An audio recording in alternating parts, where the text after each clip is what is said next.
विविध भारती पुणे ठळक बातम्या. महाराष्ट्रीय कलोपासक आयोजित पुरुषोत्तम करंडक स्पर्धेची महाअंतिम फेरी येत्या शुक्रवारपासून म्हणजे 27 डिसेंबरपासून पुण्यात सुरू होणार आहे. स्पर्धा 29 डिसेंबरपर्यंत चालणार आहे. भरतनाट्य मंदिर इथं एकांकिका सादर होणार आहेत. पारितोषिक वितरण समारंभ 29 डिसेंबरला सायंकाळी 5 वाजता ज्येष्ठ अभिनेते मनोज जोशी यांच्या हस्ते होणार आहे.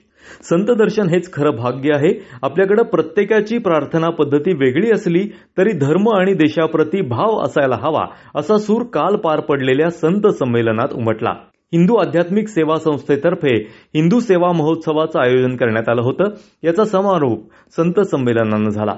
यावेळी नाशिकच्या महंत वेणा भारती, चिदंबरम महाराज साखरे, कीर्तनकार गणेश महाराज भगत, इस्कॉनचे बालभद्र कृपा प्रभू, रासपती प्रभू, परमात्मा प्रभू उपस्थित होते. शेअर बाजारात आज सकाळच्या सत्रात खरेदीचा जोर होता.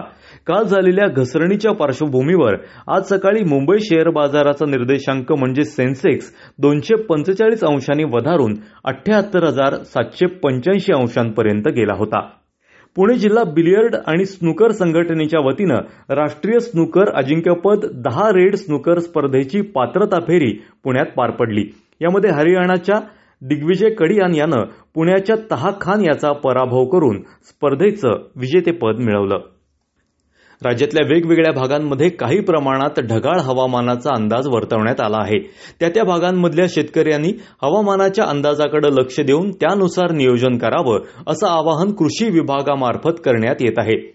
26 डिसेंबर रोजी कोल्हापूर, सांगली जिल्ह्यांचे दक्षिणेकडचे भाग, 27 डिसेंबर रोजी मध्य महाराष्ट्र, उत्तर मराठवाडा आणि 28 डिसेंबर रोजी खानदेश आणि विदर्भातल्या काही भागांमध्ये मेघगर्जनेसह पावसाची स्थिती निर्माण होण्याची शक्यता वर्तवण्यात आली आहे. या होत्या आत्तापर्यंतच्या ठळक बातम्या. यानंतरच्या ठळक बातम्या सकाळी 11:58 वाजून